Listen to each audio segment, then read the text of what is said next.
Assalamualaikum warahmatullahi wabarakatuh. Selamat pagi anak-anak. Bagaimana kabar kalian hari ini? Semoga kalian selalu dalam keadaan sehat walafiat ya. Sebelum memulai pelajaran pada pagi hari ini, marilah kita membaca berdoa bersama-sama.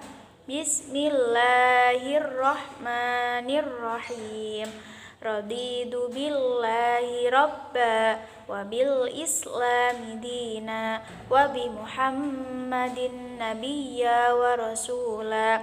Rabbi zidni ilma warzuqni fahma. Amin.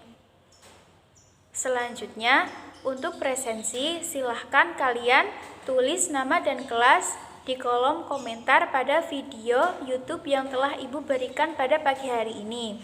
Anak-anakku, pada pagi hari ini kita akan belajar mengenai iman kepada kitab-kitab Allah Subhanahu wa Ta'ala.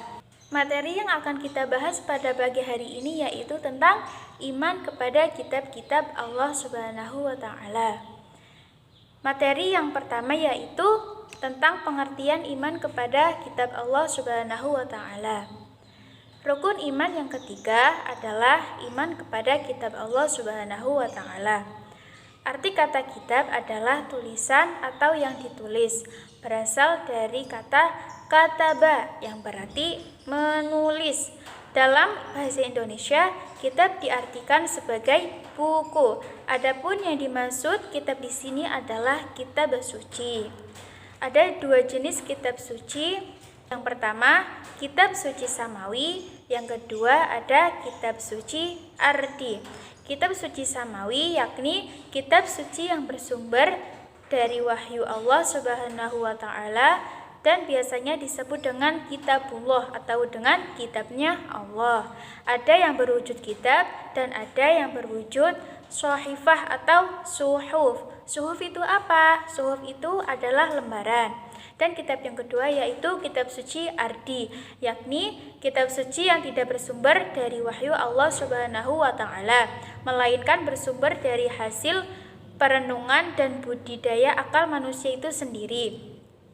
Nah, adapun pengertian dari kitabullah sendiri itu adalah kalam atau firman Allah Subhanahu wa Ta'ala yang diwahyukan melalui malaikat Jibril kepada Nabi dan Rasulnya, mengandung perintah dan larangan sebagai pedoman hidup manusia. Selanjutnya, kitab-kitab yang wajib kita imani. Yang pertama ada kitab Zabur. Kitab Zabur itu diturunkan kepada Nabi Daud. Yang kedua, kitab Taurat yang diturunkan kepada Nabi Musa. Yang ketiga, kitab Injil yang diturunkan kepada Nabi Isa. Dan yang terakhir yaitu kitab Al-Quran yang diturunkan kepada Nabi Muhammad SAW. Nah, selanjutnya setelah tadi Ibu jelaskan mengenai pengertian dari kitab, sekarang kita pengertian iman kepada kitab-kitab Allah. Yang dimaksud dengan iman kepada kitab-kitab Allah Subhanahu wa Ta'ala yakni meyakini dengan sepenuh hati bahwa Allah Subhanahu wa Ta'ala telah menurunkan kitab-kitabnya kepada para nabi dan juga rasul yang berisi wahyu Allah berupa perintah dan larangan untuk disampaikan kepada umat manusia agar digunakan sebagai pedoman hidup. Dalil mengenai iman kepada kitab yaitu ada dua, dalil nakli dan dalil akli.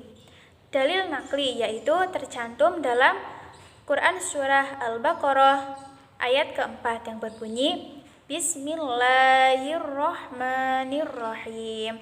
Walladzina yu'minuna bima unzila ilaika wa ma unzila min qablik wabil akhirati hum yuqinun, yang artinya dan mereka yang beriman kepada kitab yaitu kitabnya Al-Quran yang telah diturunkan kepadamu dan kitab-kitab yang telah diturunkan sebelummu serta mereka yakin akan adanya kehidupan akhirat.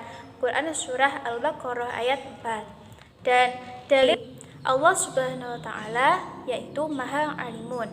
Yaitu Maha Alimun itu tahu bahwa manusia adalah makhluk yang dhaif atau lemah. Sedangkan Allah Subhanahu wa taala adalah yang Maha Rahman atau pengasih dan Maha Rahim, yaitu Maha Penyayang.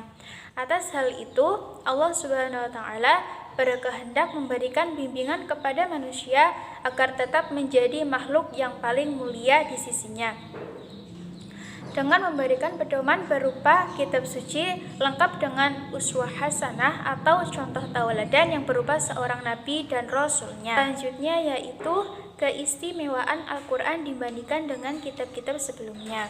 Yang pertama, tidak pernah mengalami perubahan. Yang kedua, terpeliharanya kemurniannya hingga akhir zaman. Yang ketiga, tidak ada satupun makhluk yang dapat menandingi kehebatan Al-Quran. Yang keempat, memuat petunjuk tentang segala segi kehidupan manusia. Yang kelima, telah tertulis sejak zaman Rasulullah masih hidup. Selanjutnya yaitu fungsi beriman kepada kitab-kitab Allah Subhanahu wa taala.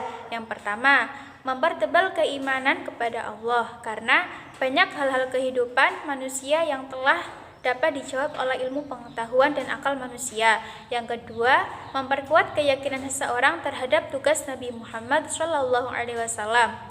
Yang ketiga, menambah ilmu pengetahuan, karena dalam kitab Allah di samping berisi tentang perintah dan larangan Allah, juga menjelaskan pokok-pokok ilmu pengetahuan untuk mendorong manusia mengembangkan dan memperluas wawasan sesuai dengan perkembangan zaman. Yang keempat, menanamkan sikap toleransi terhadap pengikut agama lain. Yang kelima, mengetahui perhatian Allah terhadap hambanya dengan menurunkan kitab kepada setiap kaum sebagai petunjuk. Yang keenam, mengetahui hikmah Allah Ta'ala mengenai syariat-syariatnya. Yang ketujuh, mensyukuri nikmat Allah, yaitu berupa diturunkannya kitab-kitab sebagai pedoman dan petunjuk. Dari materi yang telah Ibu sampaikan tadi, kesimpulannya yaitu yang dimaksud dengan kitab-kitab Allah adalah kitab-kitab dan suhuf atau lembaran yang di dalamnya tertulis firman Allah Ta'ala yang diwahyukan kepada Rasul-Rasulnya. Adapun beriman kepada kitab-kitab Allah Ta'ala maksudnya itu adalah membenarkan dengan keyakinan yang pasti bahwa Allah Ta'ala memiliki kitab-kitab yang diturunkan kepada Rasul-Rasulnya yang berisi dengan kalamullah atau firman Allah dengan kebenaran yang nyata dan cahaya petunjuk yang jelas untuk disampaikan kepada hamba-hambanya. Di antara kitab-kitab Allah yang wajib kita imani secara khusus adalah kitab-kitab yang telah disebutkan oleh Allah Ta'ala dalam Al-Quran dan oleh Rasulullah SAW dalam As-Sunnah. Sekian materi yang dapat Ibu sampaikan. Silahkan kepada anak-anak yang belum paham bisa ditanyakan melalui grup WhatsApp. Dan nanti akan Ibu bagi kelompok untuk kalian berdiskusi mengenai materi iman kepada kitab. Dan nanti kalian mempresentasikan hasil diskusi kalian di depan kelas. Sekian yang dapat Ibu sampaikan, kurang lebihnya mohon maaf. Wassalamualaikum warahmatullahi wabarakatuh.